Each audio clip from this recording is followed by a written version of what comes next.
welcome to the How to Learn Anything course from Plato University, where you're going to learn the science-based tools of pro learners to accelerate your learning, remember more, and master any hard skills. These are the secret techniques they didn't tell you in school. If you're passionate about changing your life with learning, join us at plato.university to get exclusive content with every lesson.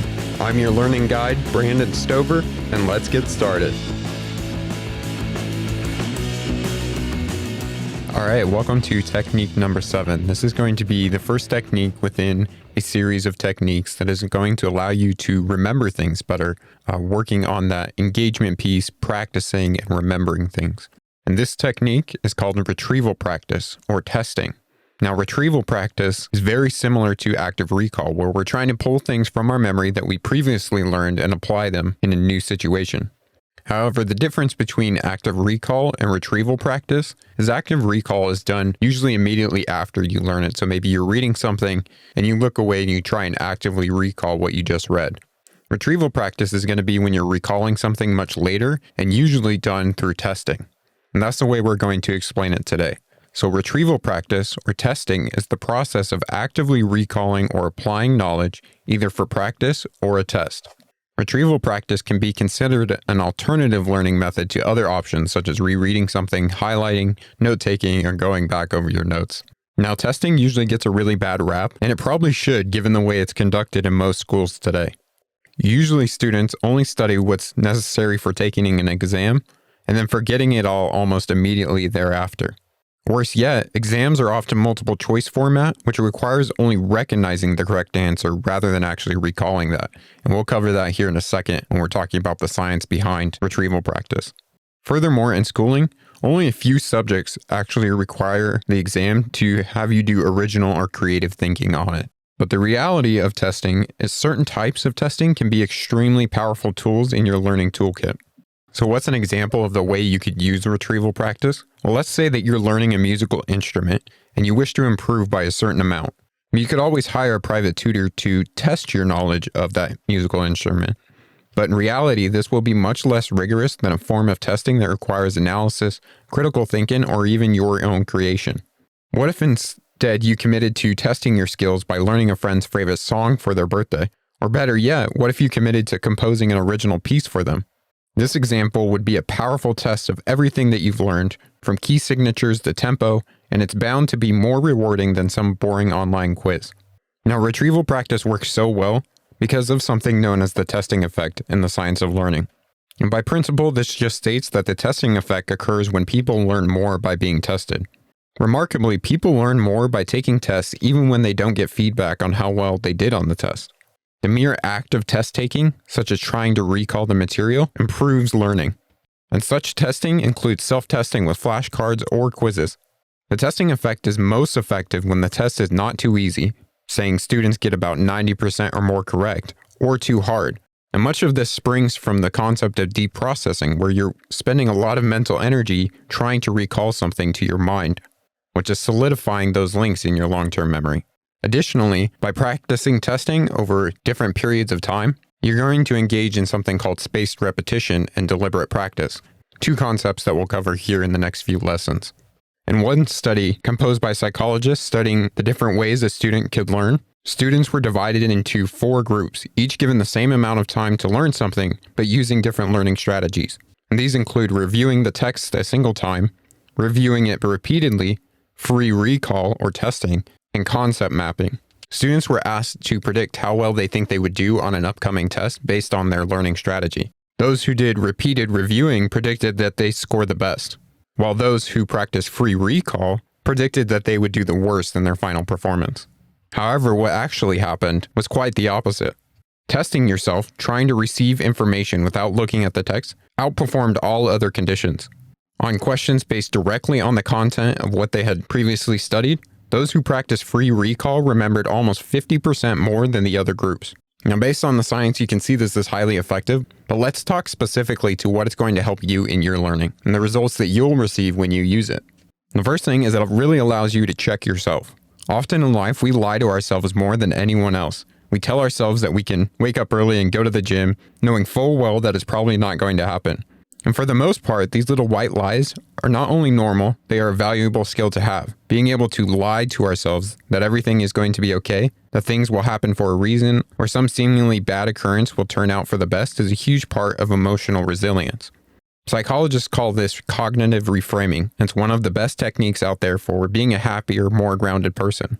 However, when it comes to learning, this ability to lie to ourselves can actually hinder our progress. In many cases, we believe that we've learned something, but in fact, we haven't, or at least not to the level we would like. So testing yourself actually gets you to separate yourself from your emotions and see clearly whether you know the information or not. Additionally, when we use some of the other strategies like rereading, highlighting, and writing long notes, it really gets us comfortable with the material we're studying and convinces us that we're mastering it. In reality, this is often an illusion known as the Fluency Effect, which causes us to mistake fluency with mastery. All we're really doing with these other strategies is putting the information into our short-term memories. So if we test ourselves on it a few days later, we'll find that we're unable to recall most of what we've learned. And that's because what we're doing here is distinguishing between recognizing a concept and actually recalling a concept.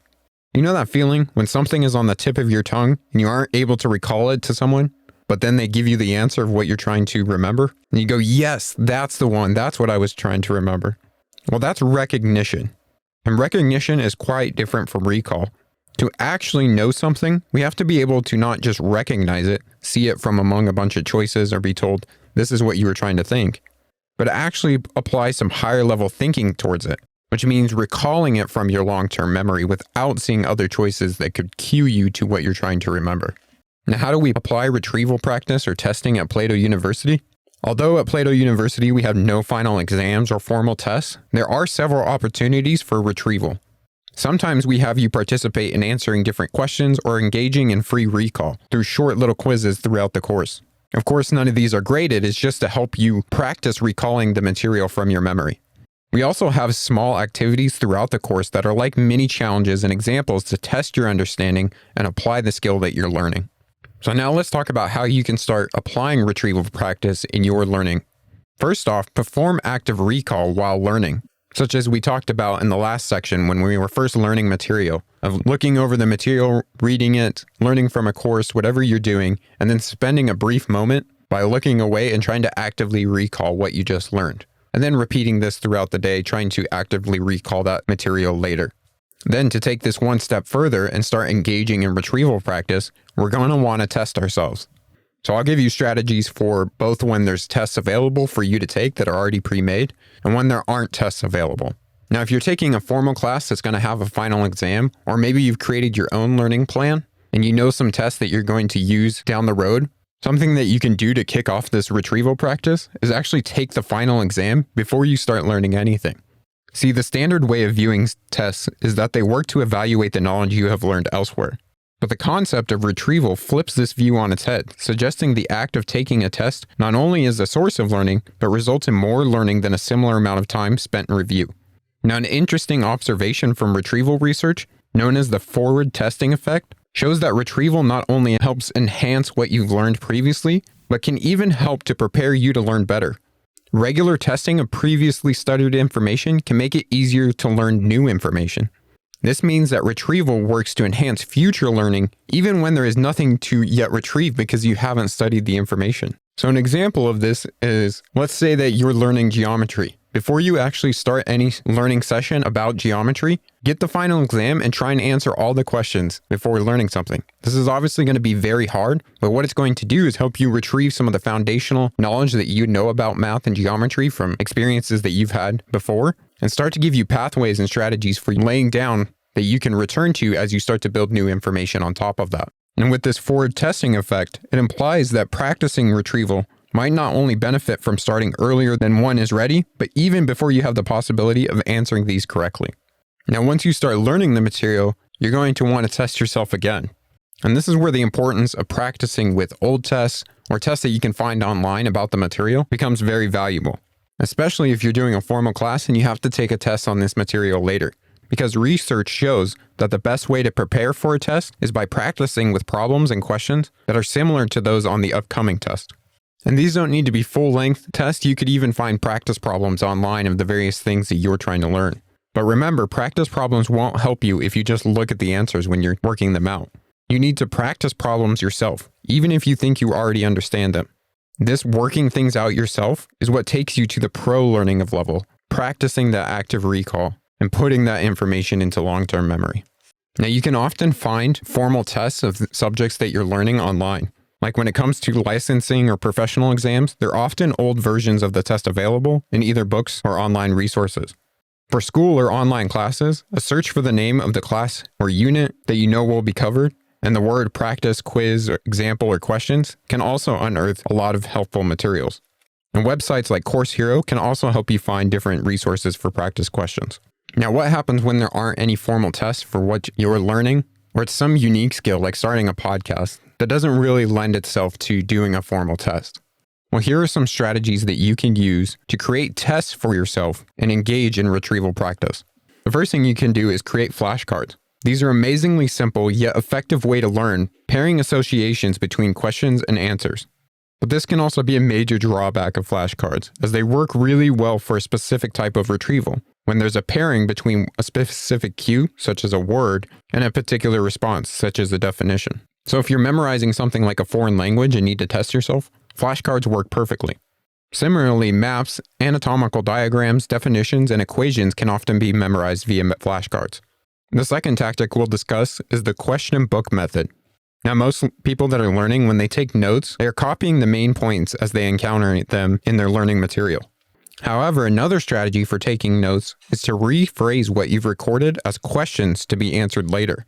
So for example, instead of writing that Magna Carta was signed in 1215, you could instead write the question, when was the Magna Carta signed? With a reference to where to find the answer in case you forget. By taking notes as questions instead of answers, you generate the material to practice retrieval on later. So you start creating your own test that you can collect all these questions, put them into one form, and test yourself by going through it.